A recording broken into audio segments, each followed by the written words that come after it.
Kita mulai aja ya. Bismillah. Assalamualaikum warahmatullahi wabarakatuh. Selamat malam semuanya. Senang sekali kita Waalaikumsalam. bisa ngobrol-ngobrol seru nih, insya Allah malam ini. Tengah hadir bersama kita ada Dokter Slamet dan Dokter Resna. Nah, Dokter Resna Murtiwibowo, MKes spesialis penyakit dalam, Vina, akan berbagi ilmu mengenai bijak menggunakan obat, suplemen, dan herbal selama pandemi COVID-19 yang mengganas sekarang ini. Betul ya dok ya? Oke deh. Ya, betul sekali. Ngobrol-ngobrolnya santai aja kan ya dok ya? Gimana Ya, dok insya Allah. kabarnya sekarang ini? Alhamdulillah. Kabar sih cukup baik. Kebetulan juga kemarin habis vaksin yang kedua karena sebelumnya sempat terhambat ya. Karena habis vaksin pertama, menjelang vaksin kedua malah terkena COVID, jadi harus menunggu 3 bulan dahulu baru bisa vaksin yang kedua ini barusan. Dia YouTuber nih, Iya, mulai memang media yang paling bagus seperti itu. Kayak ini kan ada Dokter TV nih. Dokter TV juga sedang menggagas khusus. Nah, Resna, kita minta sebagai ini ya narasumber ke Dokter TV gitu. Cuma setelah tanggal 20 lah, setelah PPKM darurat, Iya ya. kita akan untuk Dokter TV gitu. Dok, mungkin teman-teman udah pada nunggu tuh informasi ini. Silakan Dokter Resna. Iya dok, iya. mengenai bagaimana sih dok cara menggunakan obat, suplemen, herbal selama pandemi ini yang mungkin kita banyak yang mengalami ya ketika misalkan sedang isolasi mandiri maupun dirawat, pengen biar cepat sembuh gitu ya, kadang suka apa aja diminum gitu. Nah, bagaimana nih panduannya biar tepat penanganannya dok? Silakan dokter Resna. Ya. Bismillahirrahmanirrahim. Assalamualaikum warahmatullahi wabarakatuh. Waalaikumsalam warahmatullahi wabarakatuh. Ya, terima kasih kepada Dr. Yanti dan Dr. Slamet. Ya, ini senior saya waktu dulu di S1. Jadi sebelumnya saya mengucapkan belasungkawa terutama kepada guru kami, Dr. Muhammad Nizamuddin. Kebetulan beliau dirawat di rumah sakit saya beserta tim saya dengan DPJP sahabat saya Dr. Mirsyam, tetapi memang tidak bisa terkejar untuk kondisinya. Ya, dan kepada kemas sejawat kami yang lain yang sudah berjibaku dengan menderita penyakit COVID walaupun sedang berusaha melawan COVID terhadap pasien dan terhadap dirinya sendiri ya. Semoga menjadi para syuhada yang terbaik di jalannya. Ya, karena kita lihat dulu, kalau kita lihat saat ini hampir sangat sulit kita mencari rumah sakit. Bukan berarti kita menolak pasien, tetapi memang fasilitas yang diperlukan untuk pasien COVID itu bukan fasilitas sekedar menaruh pasien saja. Tetapi harus ada sirkulasi, harus ada bagaimana regulasi pasien tersebut, bagaimana ruangannya, bagaimana cara membuat resiko, memutuskan resiko terjadi penularan lahap lanjut. Karena di sini yang berbahaya bukan hanya pasiennya, tetapi tenaga kesehatan ataupun keluarga yang menunggu di sampingnya itu berbahaya. Jangan sampai kita mengobati malah menambah pasien-pasien baru, yaitu keluarga mereka, bahkan tenaga medis sendiri. Karena udah terjadi ketimpangan, di mana pasien semakin banyak, tetapi pasien pun didapatkan tenaga kesehatannya itu bahkan bisa berkurang sampai 30%. Maka tidak heran kalau andai kata kita sering lihat lowongan kerja, perawat, dokter, itu aja dokternya juga udah mulai berkurang, bahkan sudah banyak yang tiada, sudah banyak yang gugur. Jadi kita harapkan jangan sampai malah kita membuat tambahan baru untuk siklus penularan pada COVID-19 ini. Walaupun banyak hal yang tidak percaya dengan COVID, dianggap ini hoax ataupun konspirasi, sebenarnya kami sebagai nakes tidak memandang ataupun tidak punya selisih paham untuk mereka. Tetapi tolong jangan sampai membuat menyebarkan berita tersebut ke orang lain, di mana malah berisiko untuk memperpanjang rantai penularan COVID-19. Jadi kalau kita lihat sekarang banyak juga ya sudah mempunyai cara diberitakan menggunakan obat antibiotik A gitu, antibiotik B, antibiotik C gitu, sampai antivirus, banyak banget. Sampai khususnya di Indonesia ini, coba deh diperhatikan, Dr. Yanti. Kita lihat, pada saat diberitakan obat contoh asitromisin, atau isoprinosin, atau oseltamivir gitu, atau bahkan favipiravir, bahkan sampai Astemra, itu sampai habis dari peredaran sirkulasi obat. Dan sekarang sudah mulai ada muncul apa namanya dijual dengan harga 2 sampai 3 kali lipat, bahkan ada dijual di online gitu loh. Itu hampir tidak manusiawi ya. Dan kita harus pahami jangan sampai ke pada saat orang takut, sekarang batuk pilek gitu ya. Batuk pilek tiba-tiba hati-hati COVID gitu, langsung minum obat azitromisin contoh, ya is oke lah, nggak apa-apa. Cuman kalau nanti kita lihat dulu perlu apa enggak kita pakai antibiotik itu, siapa tahu alergi biasa, ya. Terus habis itu langsung pakai antivirus, contoh langsung pakai isoprenosin atau oseltamivir atau bahkan favipiravir seperti Avigan, gitu. Udah langsung diminum, sampai sekarang sudah susah dicari obatnya, bahkan rumah sakit pun sudah mulai kesulitan ya. Contohnya oseltamivir sudah mulai kesulitan juga. Dan itu tanpa disadari bahwa pembelian obat-obatan ini secara brutal itu akan menjadikan superbug. Superbug itu adalah suatu zat bakteri ataupun virus yang mempunyai kekebalan tersendiri. Bahkan kita bingung untuk mengobatinya, harus menggunakan obat yang levelnya lebih tinggi. Nah, itu akan sangat berbahaya. Jadi tolong hati-hati sekali. Penggunaan obat antibiotik juga harus diperhatikan apakah itu relevan apa tidak untuk diberikan pada kekuatan tubuh, kekuatan jantung, kekuatan ginjal, ya. Karena kalau salah malah memberikan dampak yang lain. Ya, termasuk juga antivirus. Bahkan karena di rumah sakit saya juga sedang menggunakan telemedicine, sempat dimasukin ke IG, langsung cukup banyak itu yang telemedicine ternyata COVID semua. Dan mereka udah dapat obat sendiri gitu, sampai obatnya amazing gitu. Udah beli obat yang cukup mahal, sejenis Avigan gitu, itu harganya sekitar 4 juta. Dia bisa sanggup beli harga 4 juta. Tetapi pas saya tanya keluhannya apa? Keluhannya cuma batuk pilek saja. Dan saya pikir tidak perlu, karena dia tidak ada sesak nafas, tidak ada mual muntah, karena takut sekali swab antigennya positif, kita cek swab PCR. Ayo cek swab PCR, benar apa enggak? PCR-nya ternyata negatif, 2 kali negatif. Jadi, nggak perlu Avigan itu, kita pakai aja obat yang lain. Alhamdulillah 3 hari malah sembuh. Dan dia bukan WA ya, dia masukin ke IG lagi, dok ada yang butuh nggak Avigan? Ya Alhamdulillah dikasih aja ke saudara, nanti kalau ada yang butuh. Ternyata ada saudaranya yang butuh, langsung telemedicine. Ya saya bilang nggak usah beli obatnya, dari saudaranya aja gitu. Jadi Alhamdulillah sih, cuman sebisa mungkin jangan sekarang. 4 juta bisa buat nasi padang banyak kok masalahnya. Nah, permasalahan yang berikutnya adalah pembelian vitamin. Coba kita lihat deh. Kita beli contoh vitamin C, mereknya apa gitu ya, merek A, B, atau C. Tiba-tiba vitamin merek A, B, atau C itu tiba-tiba hilang dari peredaran. Vitamin D nggak ada dari peredaran. Ya, semuanya sudah minum. Memang sih bagus ya. Vitamin C bagus untuk memperbaiki atau memberikan kekebalan pada tubuh, memberikan penguat imunitas pada tubuh.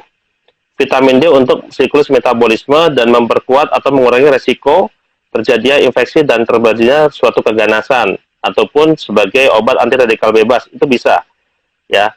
Tetapi pada saat kita menggunakan contoh vitamin C, jika memang tidak relevan dan mempunyai gangguan pada lambung, ini sudah banyak kejadian. Dokter, saya sekarang sakit mah saya udah muncul. Saya takut banget, saya seandainya seperti ini terus, saya minum vitamin C, dosis 500 sampai 1000 mg, mereknya A gitu. Jadi, datang ke dokter bukan karena sakitnya adalah sakit resiko COVID-nya atau resiko untuk pencegahan COVID, malah dia menjadi sakit mah. Kan repot jadinya. Sekarang pada saat sakit mah, akibat perutnya begah, kembung, nah dia akan naik ke atas, rasanya kesesak, dikira dok, saya sesak nafas, COVID bukannya dok. Dikira di fotonya ponselnya bagus, labnya bagus, pas saya periksa perutnya dung, wah ini distensi abdomen nih, jadi sakit mahnya dyspepsia dysmotility, atau terjadinya timbunan gas pada bagian lambung atau bagian perut yang menjadikan dia akibat kesalahan maintenance penggunaan vitamin. Itu harus hati-hati ya, jadi tolong hati-hati. Ya. Dokter Resta, gini masalahnya kan sudah dikeluarkan satu buku petunjuk pelaksanaan tentang penanganan COVID yang edisi kedua ini. Ini juga mungkin pemahaman buat dokter-dokter umum yang praktek bahwa ditemukan suatu pasien dengan OTG tanpa gejala, itu pengobatannya memang dianjurkan salah satunya adalah melakukan obat-obat simptomatis yang misalkan dia hanya demam sedikit gitu, kasih paracetamol. Lalu ada suplemen yang memang sudah dibuat SOP-nya seperti yang tadi disampaikan, vitamin C 500 2 kali sehari, lalu ada vitamin D, ada vitamin E 400 gitu kan. Lalu dikombinasi dengan herbal. Kalau dengan ringan itu bisa diberikan yang tadi asitromisin 500 sama oseltamivir. Nah, itu kan menjadi SOP. Nah, banyak teman-teman dokter kita juga yang secara dia tidak mengikuti perawatan, tidak melakukan perawatan pasien. Kalau dokter Resta kan memang melakukan perawatan pasien, pengalamannya lebih banyak pada pasien yang mengalami yang sebetulnya dia bukan sesek nih, ternyata dia ada distensi lambung dan sebagainya. Nah, bagaimana menghindari hal ini? Karena masalahnya juga ini tuntutan pasien. Sebenarnya sih cukup lah makan makanan yang mengandung herbal. Kalau herbal kan hanya untuk yang OTG sama yang ringan kalau tidak salah. Nah, bagaimana menyikapi ini gitu, Dokter Resna? Karena di buku tata laksananya kan sudah ada tuh. Ya, bagaimana menyikapinya? Sebenarnya kalau ada kata kita lihat pasien-pasien yang tanpa gejala ataupun pasien-pasien yang ringan, kalau andai kata kita mengkombinasi dengan obat herbal, ya boleh saja, sangat bagus malah. Karena pada dasarnya obat herbal adalah memberikan namanya pemberian booster imunitas kita, ya, atau kita bilang imunomodulator, ya. Jadi kalau andai kata di buku yang terbaru itu diberikan vitamin, suplementasi, termasuk dengan obat simptomatis, ya setuju dok. Tetapi penggunaan obat herbalnya juga harus hati-hati, karena kebanyakan malah jadi overload nih. Contoh nih dok, kemarin saya mendapatkan pasien, itu dirawat, jadi dia mendapatkan obat, karena dia minta dirawat dengan permintaan sendiri, ya sudah nggak apa-apa, dirawat dengan permintaan sendiri seperti isolasi mandiri. Itu dulu waktu itu di bulan sekitar Desember. Dan dia ternyata obat vitamin C, vitamin D, vitamin E dapat banyak, dan termasuk herbalnya banyak sekali dok. Ada jahe merah, ada sambiloto, ada kurkuma, kemudian ada kunyit, ada dari luar negeri, dari Jepang, ya mungkin saya nggak usah sebutkan namanya ya dok ya, dari Indonesia juga ada. Kalau andai kata memang menggunakan obat herbal itu boleh-boleh saja, tetapi tolong lebih hemat. Apa yang kita perlukan kita pakai, gitu. Dan di sini juga sudah banyak ya herbal-herbal bisa digunakan, bisa meniran, gitu, bisa sambiloto, kemudian bisa habatus sauda atau jintan hitam, gitu, bisa digunakan. Bahkan obat-obatan seperti ekstrak ikan gabus, ya, itu bisa memberikan fungsi untuk memperbaiki regulasi pada peningkatan imunomodulatornya dokter. Bisa dipakai, tidak ada masalah. Tetapi sebisa mungkin penggunanya jangan sampai bertabrakan. Contoh nih dok, kemarin ada pasien beli herbal dicampur sama susu, dan susunya harus susu beruang gitu. Sampai susunya habis ya di pasaran. Harus susu beruang. Padahal beruang kan bahaya itu kalau ketemu ya. Iya, iya, itu susu beruang habis di pasaran, saya juga agak kaget ya, kenapa mesti susu beruang? Padahal isinya adalah lebih banyak karbohidrat sama lemaknya. Sedangkan yang kita butuhkan adalah protein, dok. Jadi kita membutuhkan sebanyak suplemen apapun, tetapi membutuhkan protein untuk meningkatkan imunitas kita sebagai antibodi atau imunoglobulin kita itu sendiri. Nah, ya, kalau ini, Dokter Rena, sorry saya potong. Iya. Di buku tentang suplemen herbal dan suplemen pada COVID yang dikeluarkan oleh Badan POM, itu memang menulis ini yang memang kadang-kadang kita terjebak pada rancu yang orang, jadi BP POM itu bikin buku tentang herbal dan suplemen yang diberikan pada kasus di pandemi COVID. Salah satunya adalah jahe. Nah, kita tahu nanti Dokter Yanti bicara lah tentang jahe merah nih. Dianjurkan di situ dicampur dengan susu hangat. Memang tidak disebut sih produknya adalah susu beruang gitu. Dia bilang karena memang kultur di kita, terutama yang orang Malang nih. Itu di Malang itu ada jahe. Ingat ya Dokter Esna waktu kita ke Malang ya? Kita minum Iya. susu Di alun-alun. malam itu di alun-alunnya Kota Malang, Batu itu. Nah, itu tulis. Nah, ini kan satu hal yang kalau memang tadi Dokter Esna sampaikan ini tidak baik, nah ini kita harus luruskan Dokter Esna. Gimana menurut Dokter Esna? Karena di buku POM ini tertulis nih, jahe merah boleh dicampur dengan susu hangat. Saya pun sebagai orang yang Dokter Yanti juga pengusaha kuliner nih, saya baru mau mulai lagi. Saya baru mau bikin racikan tentang jahe merah dengan gitu dan madu. Tapi saya bikin kondisi minumannya dalam bentuk latte. Gitu. Jadi nanti jahe latte namanya. Juga nanti kasih resepnya. Jahe latte. Jahe latte, Dok. Satu hal yang iya, kan ada cafe latte, kita mungkinnya jahe latte. Keren. Nanti resepnya saya kasih. Jadi hal ini Dokter Esna tadi kan bilang bahwa jangan sembarangan mengkonsumsi jahe dicampur susu. Nah, ini bagaimana? Yang dimaksud saya jangan sembarangan mengkonsumsi susu adalah jangan asal dengan susu beruang. Karena sampai susu beruang itu habis di pasaran. Sebenarnya boleh-boleh saja. Beruangnya gitu ya. Iya. Juga bisa. Susu lain juga bisa. Itu saya lagi nggak bisa ngebayangin itu susu beruang bisa membantu mengobati COVID. Andai kata ASI itu gimana, saya malah lebih nggak bisa kebayang lagi. Karena itu kan susu beruang aja bisa seperti iya. Kita iklan Jadi loh, kalau begini kita nggak iklankan beruang nih. iya.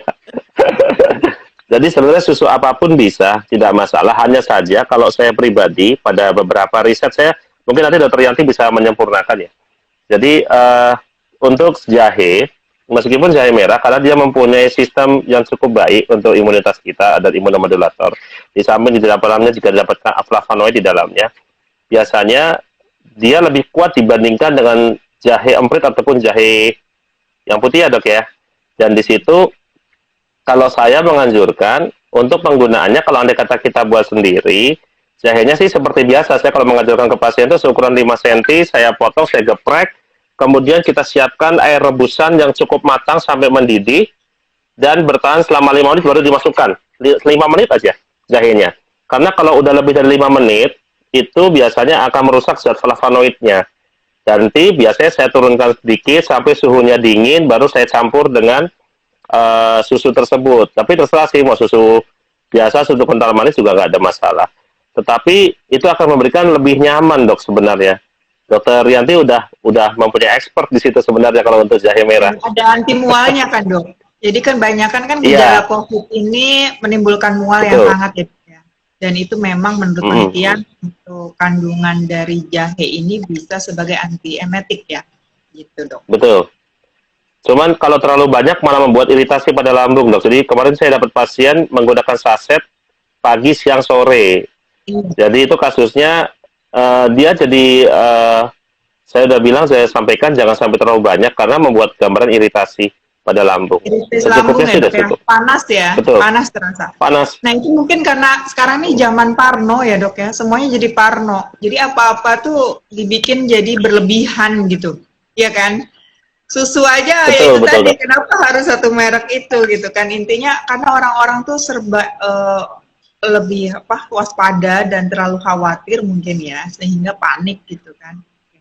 Baik Dok, kita baca yang di kolom pertanyaan dulu ya mungkin ya. Dari saudari Amalia Nur Hilfa. Dok, tahapan screening apa yang diperlukan untuk orang yang memiliki komorbid asma yang ingin vaksin, Dok? Ya, sebenarnya kalau andai kata kita melihat untuk komorbid vaksin, salah satunya adalah asma. Sebenarnya kalau andai kata asma itu, saya juga asma kok. Tetapi kalau andai kata asma itu tergolong stabil dan tidak memberikan suatu serangan berulang dalam waktu yang ya akhir-akhir inilah. Dan atau biasanya kalau andai kata asma itu bukan suatu asma kegawatan yang memerlukan tindakan masuk rumah sakit, jadi tidak begitu masalah. Masih bisa dilakukan vaksinasi. Ini saja saya pribadi, saya waktu mau vaksin kemarin ya, itu hari Jumat, Itu paginya sedang asma, saya semprot selesai. Itu saya bisa vaksin, nggak ada masalah. Asal bukan di rumah sakit yang membutuhkan alat ataupun obat yang lebih ekstra, seperti aminofilin di drip ataupun obat-obatan steroid yang di infus. Nah itu tidak gitu masalah, masih bisa dilakukan vaksinasi. Ini saya salah satunya ya. Ya kecuali asmanya itu seandainya ibu sesak asma pagi, di jam 9 masih asma, jam 11 masih asma, ya jangan divaksin kalau seperti itu. Ya, mungkin seperti itu. Dan tolong diingat untuk pasien-pasien asma harus mempertimbangkan faktor resiko dari mana. Apakah yang pertama dari faktor alergennya, jadi mungkin ada zat alergi yang membuat ibu mudah terserang asma, ataupun yang kedua faktor-faktor yang ibu sedang mengalami infeksi, ataupun yang ketiga siapa tahu ibu sedang mengalami gangguan pada saluran pencernaan. Jadi kita bilang seperti GERD ataupun pada dispepsia.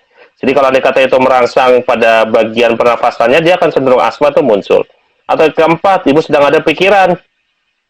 Bisa jadi pikiran ibu bukan pikiran karena karena pikiran kerjaan, bisa jadi karena pikiran takut divaksin. Ya itu ada kasusnya, dok saya kalau mau divaksin langsung asma. Nah, seperti juga, itu dok, udah. Selain asma, dok, ada juga gangguan psikosomatis, dok. Jadi berdebar-debar karena mau divaksin itu bagaimana ya, dok?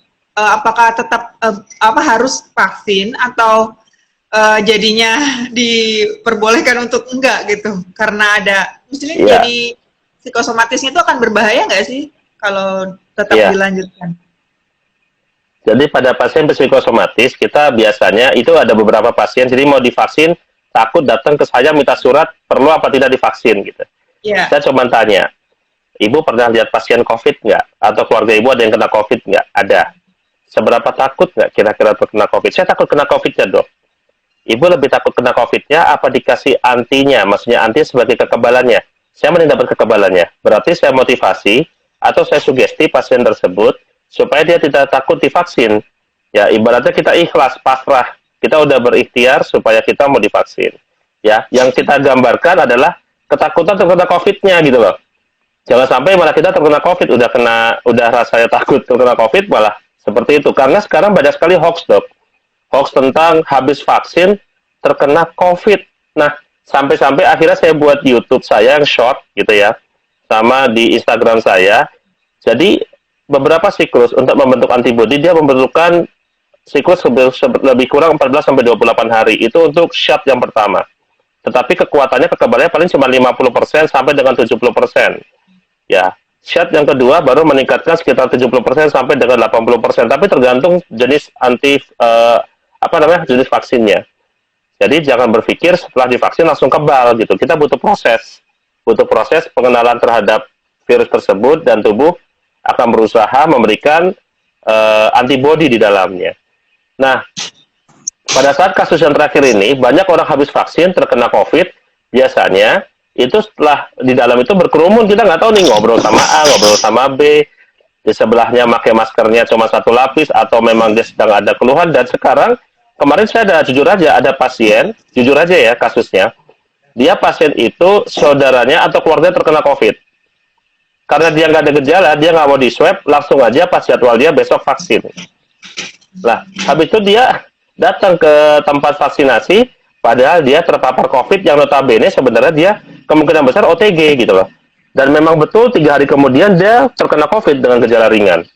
Di swab akhirnya positif. Lalu dia klaim bahwa vaksin tersebut mengakibatkan COVID tanda tanya gitu ke dokternya, ke saya kebetulan.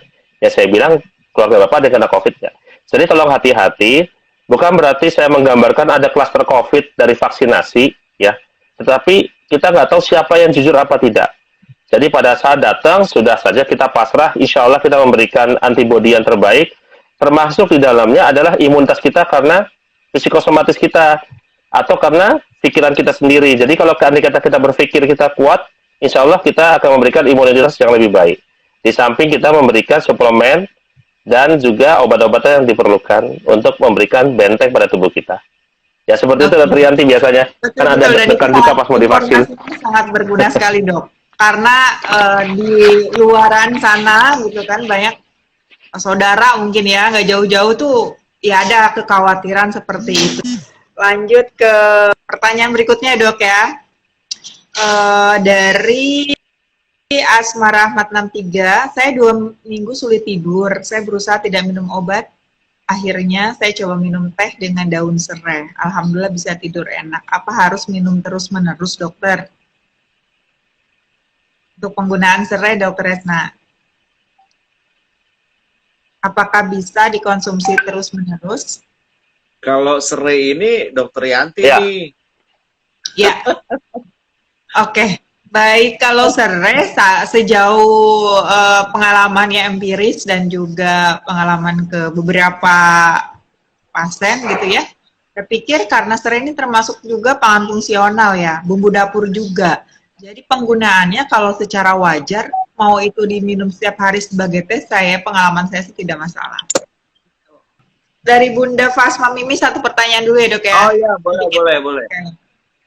Dokter Resna punten mau tanya, suami saya masih positif, pas PCR kedua CT-nya udah naik dari 16 ke 28. Itu masih menularkan atau tidak? Terima kasih dokter. Ya, jadi begini. Kalau kita memang PCR, ya, pada saat kita melakukan PCR, jadi berapa tadi? 20 berapa, dok? 28, iya dari 16 ke 28. Maaf, putus-putus. Dari 16 ke 28, dokter. Dari 28 ke 16, dok? Dari 16 ke 28, dokter. Ya, jadi gini, dok. 16 ke 28. Jadi kalau andai kata kita, maaf nih suara putus-putus. Jadi kalau kita lihat, seandainya pasien yang sudah menderita suatu penyakit COVID, dan di dalamnya terdapat diagnosis dari hasil PCR swab, kita harus pahami dulu nih, pertama, pasien tersebut mempunyai gejala apa tidak. Kalau dia tidak mempunyai gejala, maka kita menghitung isolasi dia adalah selama 10 hari. Sejak didapatkan positif swab PCR. Tetapi kalau seandainya dia mempunyai gejala, maka dihitung adalah saat gejala, bukan saat PCR itu positif. Contoh nih, pasien tersebut mulai panas atau mulai panas tinggi, mulai batuk pilek di hari Senin. Di swab PCR-nya di hari Rabu. Ya, jadi dihitungnya adalah di hari Senin ditambahkan 14 hari atau 10 tambah 3. Itu totalnya, dokter. Terkadang pasien menghitung dari city value karena ada beberapa hal yang mengatakan bahwa kalau city value di bawah 10 berarti salah itunya swab PCR-nya. Kalau 11 sampai dengan 20 berarti fase dia sedang menyerang. 21 sampai 30 fase mulai penyembuhan. 31 sampai 38 fase berbeda. Jadi bukan itu patokannya. Patokannya adalah pada saat pasien terdiagnosis COVID-19, kemudian dia sudah mengalami fase rehabilitasi, yaitu pengobatan dan isolasi mandiri ataupun terapi pada saat rumah sakit. Ya, setelah hari ke-7, dia berarti sudah mengalami fase perbaikan. Biasanya akan dibuktikan dari hasil foto ronsen ataupun hasil foto laboratorium, dari hasil laboratorium. Dan dia akan mengalami penyempurnaan sampai hari 10. Nah, kemudian dia akan membentuk antibodi dari hari ke-11 sampai hari ke-13 atau masuk hari 14 ya. Maka disitulah kenapa WHO dengan CDC menentukan 10 hingga 14 hari. Itu ada di YouTube saya di COVID dan PCR. Maka dari itu perlu nggak kita swab PCR yang kedua? Tidak perlu pada dasarnya. Karena seandainya ada ruangannya, dok. Ada ruangan di sini. Ya, ruangan ini ternyata ada yang menentukan, ada di pojokan itu, di pojok sebelah kiri adalah suatu COVID, badannya COVID yang sudah mati. Karena setelah 7 hari, biasanya COVID itu sudah membentuk protein-protein yang sudah tidak berfungsi untuk memberikan infeksi. Gitu kalau kita udah menang ya setelah 7 hari. Jadi partikelnya sudah mati. Nah, ternyata yang sebelah kanan itu lebih banyak dibanding sebelah kiri. Pada saat di swab, kita masih mendapatkan partikel mati tersebut, tapi bukan sebagai infeksius.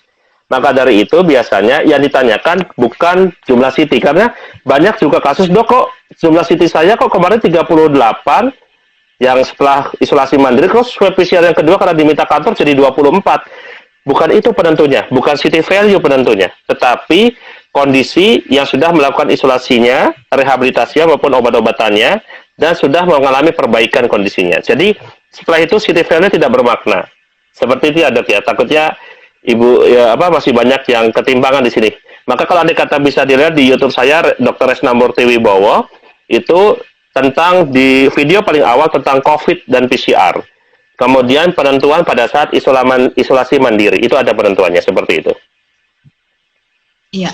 Jadi semakin ini ya, semakin jelas ya. Nanti lebih lengkapnya lagi silahkan ditonton YouTube-nya dari Dr. Resna tentang PCR ini, tentang PCR dan COVID-19.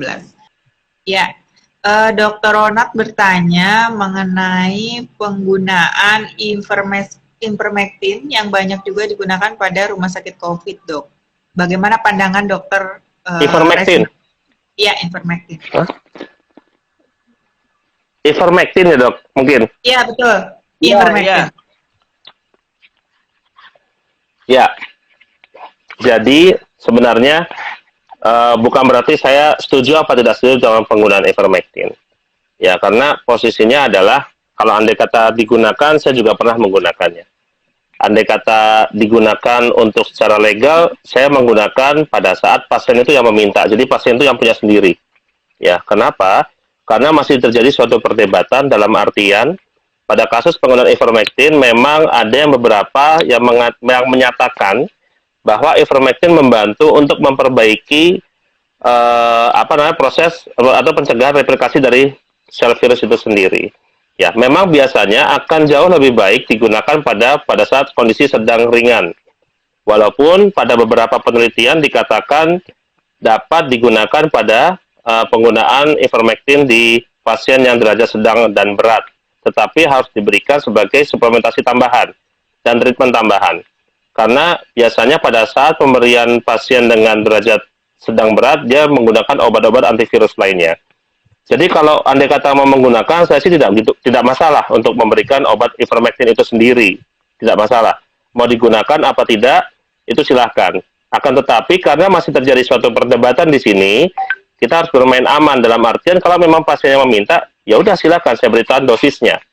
Tapi kalau andai kata saya memberikan resepnya, mungkin karena masih dikawal dengan BPOM dan pengurus ID lainnya, jadi saya harus juga memberikan nasihat yang aman buat kami sebagai nakes termasuk pada pasien tersebut.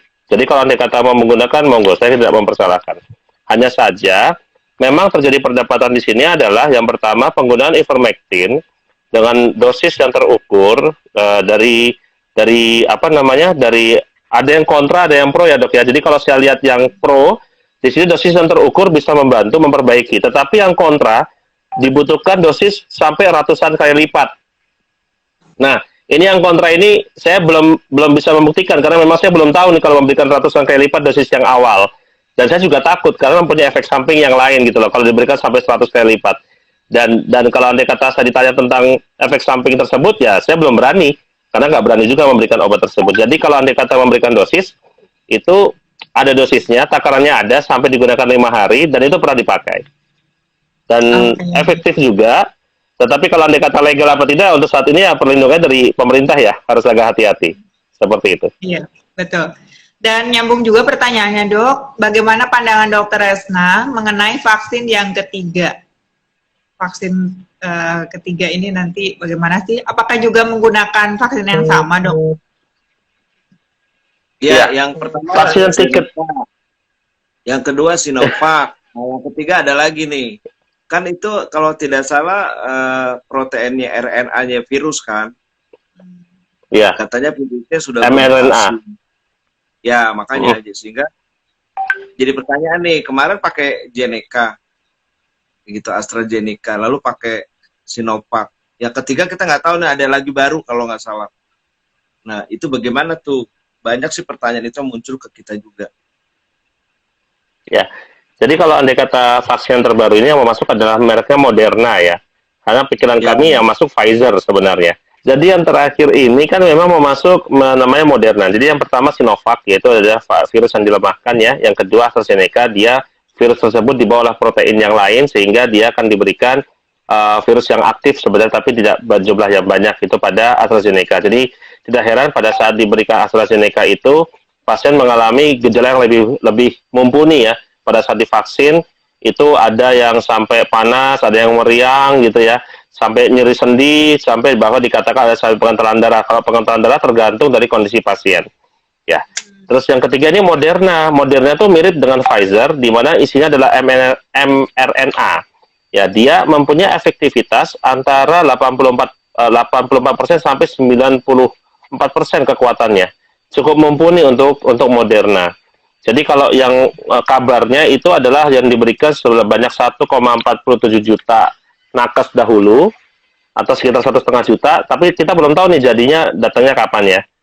Ya belum dicoba juga karena saya baru vaksin Sinovac kemarin. Kalau dapat ya alhamdulillah, kalau nggak dapat ya sudah, yang penting udah ada vaksinnya. Tetapi kalau kita lihat vaksin ini sendiri, seandainya kita melihat kurva, sama halnya dengan iman. Jadi pada saat kurva itu ada fasenya dia naik, turun, kemudian di booster lagi naik kembali, dan dia akan ada fase turun lagi. Biasanya 3-6 bulan itu akan mengalami penurunan kembali. Jadi tidak heran kalau andai kata selagi mencegah terjadinya mutasi dari si virus ini, kita berikan booster yang ketiga dengan vaksin yang terbaru Moderna, ya nggak apa-apa. Oh bagus banget itu dok. Saya sih mendukung sekali karena akurasinya cukup tinggi ya, sampai 94,2%. Itu kalau nggak salah di Amerika, termasuk sama di Brazil kalau nggak salah. Angkanya seperti itu. Ya kita coba aja dok nanti. Yang lebih bagus adalah imunitas kita dok sebenarnya, yang harus lebih kuat.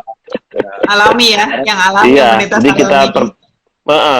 imunitas kita harus diperkuat, termasuk kalau udah ada vaksin, apalagi kalau sudah terkena COVID dan bisa fighting di situ. Ya, biasanya kalau andai kata pasien terkena COVID sampai kondisi sedang berat, antibodinya lebih tinggi dibandingkan yang OTG. Jadi kalau andai kata Dokter Yanti contoh ya, auzubillahi min dzalik, ya jangan sampai kena ya dok ya. Saya sudah kena.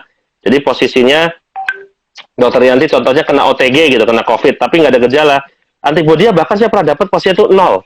Nggak ada antibodi sama sekali. Padahal swab PCR-nya 2 kali positif. Padahal sudah terpapar. Tidak terbentuk sama sekali. Ya? Sudah terpapar. Ya, itu agak unik, saya dapatnya 0. Karena biasanya angkanya mungkin di bawah 8 masih mending. Ini 0. Sampai nggak percaya. Nah, ini ada pasien juga yang dia derajat sedang berat, bahkan di ICU. Kekebalannya itu sampai di atas 600, sampai 800 gitu. Luar biasa itu. Sangat tinggi sekali. Tapi bukan patokan angka ya sebenarnya, tetapi dia mempunyai pasukan antibodi yang cukup tinggi pada saat dia mengalami serangan COVID yang begitu berat, seperti itu. Ya karena paparannya tadi ya dok ya. Paparannya banyak, betul. Tentaranya yang dikeluarkan menstimulasi, ya terstimulasi gitu ya dok ya. Oke. Iya betul dok. Terus saya juga mau nyambung pertanyaan nih dok. Untuk penggunaan jahe, kunyit, itu kan juga ada mengandung pengencer darah juga ya dok ya. Jadi mengencerkan darah juga kandungan dari si kurkuma yang terdapat dalam kunyit dan kandungan yang terdapat pada jahe gitu ya dok ya. Nah biasanya dokter Resna kalau misalkan menggabungkan, mengkombinasikan pasien-pasien COVID yang kebetulan diberikan anti pengencer darah dok, antikoagulan atau pengencer darah, itu biasanya tetap bisa dikombinasikan nggak dengan obat-obat herbal yang juga bersinergi untuk pengencer darah? Pengalaman dokter Resna bagaimana di lapangan? Ya, kalau untuk pengalaman kami di lapangan, jadi jujur aja dokter, pada saat pasien itu kami rawat, biasanya kami minta kalau ada ketemu obat herbal tolong sampaikan. Karena saya biasanya menganjurkan, Bapak pakai obat herbalnya apa? Dia ditunjukkan tuh obat herbalnya. Karena biasanya supaya kita memanfaatkan apa saja yang sudah diberikan dari orang lain kepada si pasien. Ya, ada habatus sauda, kemudian ada sambiloto, kemudian ada meniran, salah satunya ada jahe merah. Ya, itu sampai disiapkan juga. Tetapi untuk beberapa zat yang mengandung pengencer darah seperti jahe merah, termasuk bawang ya dok, bawang putih itu biasanya saya suruh, saya minta untuk dijeda dengan obat pengencer darah. 2 jam itu ya, 2 jam minimal. Bahkan, ya 2 jam minimal. Bahkan saya minta 6 jam dok. 6 jam ya. 6 jam. Karena saya agak takut pada kasus COVID-19 ini sendiri, pada dasarnya dia akan terjadi pengentalan darah, betul. Tetapi jika pasien tersebut, saya berusaha, belum saya riset sih, tetapi saya penasaran, beberapa pasien yang sudah menggunakan obat herbal, terjadinya di dimer yang meningkat itu cukup agak tidak begitu tinggi dok. Mungkin angkanya 490, kan harusnya 500 ya, 480 gitu, atau 340 gitu. Tetapi kalau andai kata dia terjadi pengentalan darah paling cuma 560, 700, 600 gitu. Jadi tidak terlalu signifikan sampai 1000 atau sampai rekor kami mendapatkan 48.000 angka di dimer. Normalnya di bawah 500. Itu rekor kami mendapatkan seperti itu. Jadi yang menggunakan obat herbal seperti jahe merah ataupun bawang putih kami minta jeda selama 2 jam paling cepat. Atau kalau kita bisa andai kata disuntiknya pagi, obat seperti Fondaparinux atau Lovenox gitu ya, ataupun obat pengecer darah yang lainnya, dia harus meminumnya sore hari supaya aman. Seperti itu. Walaupun kalau ya, Dokter Resna, kan kita tahu bahwa proses volume darah tubuh itu kan 70 mili per denyut ya kali frekuensi kita. Nah, apakah juga dipikirkan bahwa cairan, kita kan kadang-kadang hanya nyuruh minum obat, tapi sebenarnya kebutuhan cairan yang akan menyebabkan volume cairan tubuh itu terpenuhi itu kan dari minum kita. Nah, kalau minum kita berkurang, otomatis kan regulasi dari cairan tubuh juga menyebabkan darah jadi mengental gitu. Dia akan meregulasi tubuh sendiri. Pertama dari kencingnya jadi berkurang dan sebagainya. Tapi kita kasih paksa untuk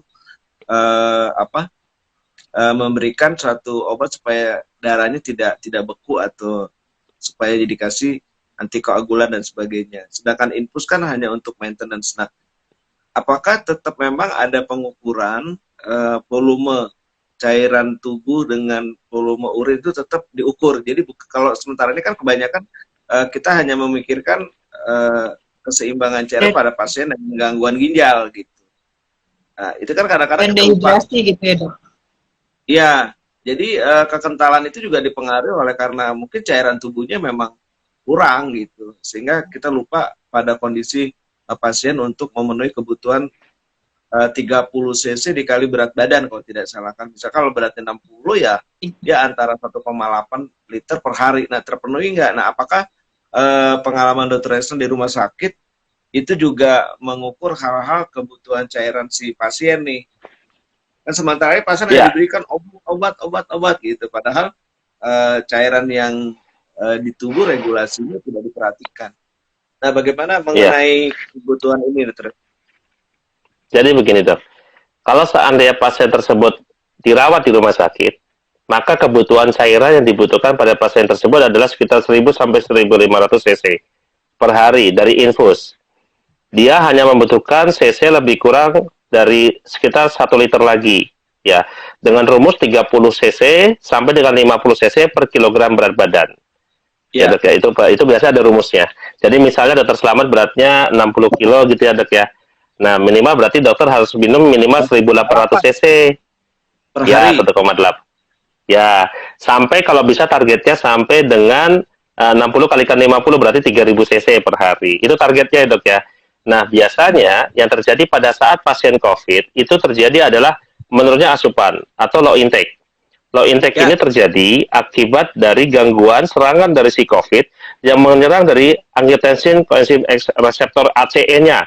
Reseptor ACE ini ada di paru, ada di pembuluh darah, ya, termasuk di jantung, termasuk salah satunya adalah di bagian GI tract atau di saluran pencernaan. Sehingga mau tidak mau terjadi peradangan di situ. Akibatnya kalau asupannya turun, maka cairannya pun akan menurun. Nah, akan tetapi pada kasus-kasus pasien yang dirawat di rumah sakit, selain asupannya turun, terjadi adanya releasing faktor sitokin proinflamasi atau yang membuat peradangan hebat. Nah, yang kita bilang sitokin ini akan menjadikan pengentalan darah di luar dari fase dehidrasi. Ini untuk pasien yang sedang berat ya, Dok ya. Jadi kalau pasien-pasien yang di rumah sakit, maka hitungan cairannya sudah cukup, tetapi ada efek lain akibat si COVID. Nah, untuk yang isolasi mandiri, dokter, itu ada di YouTube saya, Dok. Saya nggak ngomongin YouTube ya, karena itu ada isolasi mandiri. Itu saya selalu bilang, cairan, minum air putih, itu harus. Karena pada saat orang tersebut, karena betul kalau kekurangan cairan, maka akan muncul releasing sitokin inflamasi, proinflamasi. Salah satunya menjadi panas, demam, stres berlebihan, asam lambung tinggi, sesak nafas muncul, ya udah sama aja bohong. Maka minum air putih cukup, ya, harus tercukupi supaya mencegah menurunnya intake atau asupan dan juga mencegah terjadinya sitokin inflamasi yang lebih banyak. Ya, sitokin itu yang mencetuskan resiko perdagangan lebih lanjut dan membuat resiko pengentalan darah. Maka mau tidak mau, pasien-pasien COVID yang isolasi mandiri, yang di rumah, saya suruh minum air putih, makan makanan yang disukai dok. Saya hampir nggak pernah melarang pasien. Tapi Harus jangan yang bahagia. membuat iritasi lambung. Iya, harus Iya, bahagia, harus bahagia. senang. Harus Iya, senang habis dong. mau gimana lagi? Mau gimana lagi? Kadang yang Sampai saya disukai waktu jadi dirawat, nggak mau ya dok. Kadang yang biasanya Iya. disukai juga nggak mau karena nggak ada nafsu nggak makan sama mau. sekali. Saya waktu dirawat aja, itu saya belinya ya makanan-makanan saya seperti apa yang saya ajarkan ke pasien, saya selalu makan nasi padang, makan nasi hokben, makan pizza, walaupun nggak mau tetap aja saya makan lah. Biasanya saya sarankan yang manis, karena manis itu akan memberikan reseptor meningkatkan nafsu makan. Mau makan, dia mau nggak mau dia harus minum. Tetapi harus diingat, virus ini mempunyai kekuatan dari karbohidrat yang kita makan. Kita memerlukan protein. Protein itu dari makanan daging, telur, tahu, tempe untuk meningkatkan imunitas kita. Jadi cari protein yang manis, bisa teriyaki, bisa nasi semur, bisa apa namanya, daging stick lah, terserah mau pakai apa. Yang penting enak dimakan dan rasanya manis. Dokter Resna, kan ada penderita COVID yang dengan komorbid diabetes. Jadi kan ini juga harus dipikirkan karena ternyata juga minum manis itu menurunkan daya tahan tubuh. Nah, berarti kan kalau yang diabetes nggak bisa dong gitu untuk mengkonsumsi makanan yang manis kan, seperti itu. Betul. Itu gimana cara melarangnya dokter Resna? Apakah Nah, tidak kalau untuk dilarang? yang manis, Takutnya kan kita bilang Iya. ya udah makan sesukaannya aja. Orang diabetes, wah kebetulan nih dia COVID, dia mau makan seenak-enaknya, padahal dia punya komorbid diabetes gitu. Itu kan juga perlu nanti diterjemahkan Pengawasan, oleh ya, dia. Iya. Jadi yang diabetes mungkin kayaknya nggak boleh ya, dokter Esa. ya. Nah, kalau yang diabetes kasusnya berbeda, dokter. Jadi pada saat pasien diabetes kasusnya berbeda. Biasanya pada pasien diabetes mereka sudah mewaspadai resiko terjadinya peningkatan kadar gulanya. Jadi mereka nggak akan mau makan yang manis, dok. Tetapi saya arahkan memakan makanan yang mengandung protein. Contoh, kan makan daging bisa. Dok, saya ingin minum teh. Ya udah minum teh yang seperti stevia atau apa itu bisa dipakai. Jadi pemanis buatannya tapi pemanis dari tanaman stevia. Itu kan bisa dipakai ya, dok ya. Ya, Untuk membantu meningkatkan reseptor rasa laparnya. Itu bisa dipakai. Bahkan sirupnya pun sudah ada juga. Sirup yang untuk pemanisnya itu juga udah ada. Kita bisa pakai. Tapi pancing dengan makanan yang mengandung protein tinggi. Ini sampai saya bikin di buku tentang DM juga. Iya, ada pengalaman mengenai kayu putih, kan ada yang bertanya dari Renti Rasio, dok, apakah minyak kayu putih boleh diminum? Jika boleh, berapa dosisnya? Terima kasih. Iya, untuk kayu putih, ini maksudnya diapain ya, dok? Diminum apa di oral, per oral, dok? Secara pribadi, saya pribadi ya, dok ya, saya tidak setuju dengan penggunaan kayu putih yang ditelan, dok, pada dasarnya. Karena memang penggunaan kayu putih bukan untuk dikonsumsi atau diminum. Tetapi, kalau kayu putih itu yang dilakukan di dalam air panas, ada beberapa tetes, 5 tetes atau 10 tetes, kemudian dihirup, itu boleh. Boleh sekali. Bahkan itu sangat bermanfaat untuk membantu pada pasien-pasien dengan COVID-19. Saya cuma agak takut karena kemarin saya sudah mendapatkan pasien iritatif setelah penggunaan kayu putih yang ditelan. Saya nggak tahu tuh berapa banyak yang diminum sama dia, tapi tidak dianjurkan kalau seperti itu. Betul, dok. Saya juga pernah mendengar dari narasumber di webinar bahwa kayu putih itu memang pada dasarnya bisa untuk dikonsumsi per oral, tapi dia itu hanya sekedar tetes, satu tetes ya, karena sangat iritatif, betul yang dokter Resna barusan sampaikan gitu kan, karena iritatif dan toksisitasnya lumayan tinggi gitu. Jadi betul. Lebih aman jika penggunaannya sebagai aromaterapi gitu ya.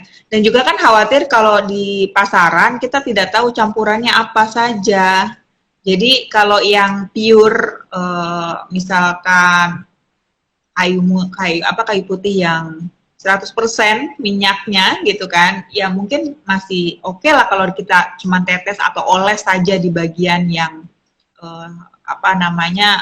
tenggorokan ataupun gigi yang sakit ya untuk mengoles. Saya pernah mengoles minyak serai, minyak cengkeh untuk sakit gigi, dok. Itu memang sangat irritable banget. sampai-sampai gusinya juga kena jadi agak kebas gitu kan. Nah, mungkin kurang Iya, lebih sama juga seperti oil seperti itu ya, seperti apa kayu putih, sehingga lebih aman kalau dimasukkan ke dalam diffuser untuk kita hirup aromanya. Itu mungkin pengalaman dari saya. iya, iya. Nah, Kalau ya. untuk pasien-pasien yang berada di rumah isolasi mandiri, selagi pasien tersebut tidak ada gejala, ya maksudnya gejala yang ringan, cuma batuk pilek saja, tidak ada sesak nafas, tidak ada mual hebat atau nafsu makan menurun, biasanya laboratorium darahnya cenderung normal, Dok. Saya udah cek itu hampir sebagian besar yang pasien Jadi gejala ringan, nggak tidak usah ada terlalu pengentalan darah. khawatir ya dok ya, nggak usah terlalu Ya, saya, khawatir gitu ya. ya, jadi hampir semua pasien yang saya isolasi mandiri, yang gejalanya cuma batuk pilek biasa, ataupun gejala biasa kayak batuk pilek biasa, swab PCR-nya Anosmia positif, seperti itu itu, tidak. misalnya anosmia gitu, hanya anosmia Nah, kalau atau seandainya kita mendapatkan pasien dengan anosmia, gitu ya, saya termasuk orang yang beruntung. Kenapa saya bilang beruntung? Karena anosmia itu gejalanya biasanya tidak menimbulkan gejala yang lebih berat. Gitu, Dok. berarti itu Saya fakta jujur ya aja dok ya, ya, Dok. Jadi, fakta ya. ya, cuma panik aja, kita nggak bisa mencium aroma. Tapi kalau andai kata Saya, dia anosmia, dia biasanya tidak jatuh ke yang lebih berat. Ya, saya pernah dia baca sebatas dok itu aja. seperti Cuma, itu. Berarti itu fakta ya, bahwa kalau yang mengalami anosmia biasanya tidak sampai ke gejala berat, itu fakta ya. ya fakta. Bukan Saya hampir pas ada dapat pasien anosmia, saya tenang. Tapi kalau pas saya datang dengan batuk-batuk, saya jamin batuk-batuk berat ada sesak, saturasi turun, dijamin biasanya ada pengentalan darah. Itu hampir oh, semuanya seperti itu. Ya, jadi kalau andai kata kita sedang tidak ada gejala ataupun gejala ringan hanya batuk, ya kemudian dok saya menciumannya kok berkurang, tidak sampai anosmia berat ya, hanya berkurang saja, tapi masih stabil, bisa aktivitas, nggak ada sesak nafas, maka minum mau, ya sudah, fine, biasanya nggak ada apa-apa. Tapi jangan terlena karena nggak ada apa-apa, terus ya udah bodo amat, itu nggak bisa. Langsung minumin obat, jangan sampai dia bereplikasi lebih kuat dan lebih cepat dalam tubuh kita, cegah dia menyebar lebih berat pada tubuh kita, karena sebenarnya virus COVID ini datang ke tubuh kita, dia akan merusak rumah yang ada di tubuh kita. Contoh, rumah kita di paru-paru. Dirusak rumah itu, kemudian virus itu akan pergi mencari tempat yang lain, di ususnya, di pembuluh darahnya, di tempat yang lain. Nah, baru tubuh kita akan membentuk antibodi atau tentara untuk menyerang si virus tersebut atau mengurangi penyebaran dari si virus tersebut. Maka tubuh itu akan seperti apa nih? Ada yang batuk nih. Dok, kok saya masih batuk nih padahal saya udah sembuh. Nah, sebenarnya rumah yang dihancurkan itu belum diperbaiki oleh pasukan kita, tapi kita memperbaiki dengan imunitas kita sendiri. Maka itu yang dipakai. Takutnya nanti ada pertanyaan seperti itu. Dok, long COVID itu masih ada aktif nggak virusnya? Tidak. Tetapi kita lagi proses membenahi tubuh kita yang rusak. Seperti itu, Dokter Yati, Dokter Selamat senior oke. saya. Ya, Oke, makasih dokter. dokter Resna, makasih banyak. Dari dokter Selamat mungkin ada yang mau disampaikan menjelang Ya, kita akan tutup untuk IG Live minggu ini. jadi benar bahwa di dalam menyikapi pandemi COVID ini kita harus paham dulu gitu. Jadi jangan dengar informasi yang berlebihan, terus juga jangan nonton televisi berita-berita yang membuat orang itu jadi stres dan panik. Yang paling penting adalah selama memang kita tidak perlu melakukan aktivitas di luar, jadi kita untuk bisa menahan diri. Memang ada saatnya kita harus diberikan istirahat dan juga mungkin sudah kita diingatkan untuk selalu bersyukur. Mungkin dengan adanya kegiatan work home-nya ini kita lebih mendekatkan ke Sang Pencipta, kalau kita ke Allah gitu kan, karena selama ini kita sibuk di luar tanpa lebih banyak bersyukur. Mungkin dengan adanya ini kita sudah mulai meningkatkan imunitas kita secara secara spiritual gitu. Itu lebih yakin gitu, karena kita tidak tahu kapanpun. Hari ini kebetulan sesepuh kita Dokter Resna, Pak Husni Toyer, meninggal dunia tadi jam 6 Ya. katanya. Nah itu beliau memang sudah usia lanjut.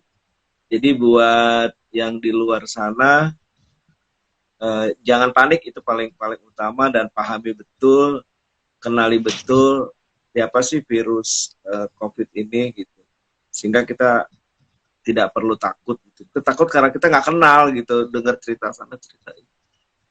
Tapi intinya adalah harus bahagia dan jaga kesehatan. Mungkin begitu Dokter Yanti. Iya, terima kasih Dokter Slamet juga untuk 1 menit terakhirnya tadi, dan mudah-mudahan informasi kita hari ini bisa menambah itu ya pengetahuan, dan juga tadi tidak henti-hentinya Dokter Resna dan Dokter Slamet yang meningkatkan selain imun juga iman gitu ya, kepasrahan diri terhadap semua takdir yang Tuhan berikan kepada kita ya. Baik, sebelum saya tutup, saya ingin mengucapkan terima kasih nih buat yang sudah menunggu sampai selesai ya, menyimak sampai selesai penjelasan dari Dr. Resna dan juga ngobrol-ngobrol santai dengan Dr. Slamet dan saya. Ada Dokter TV, Mas Angkil nih kalau kata Dr. Slamet ya. Iya, Alhamdulillah live IG kita pada malam minggu ini ya sudah selesai, waktunya undur pamit. Terima kasih untuk perhatiannya dan atensinya. Saya akhiri, assalamualaikum warahmatullahi wabarakatuh. Waalaikumsalam warahmatullahi wabarakatuh. Makasih. Selamat malam, selamat istirahat. Assalamualaikum.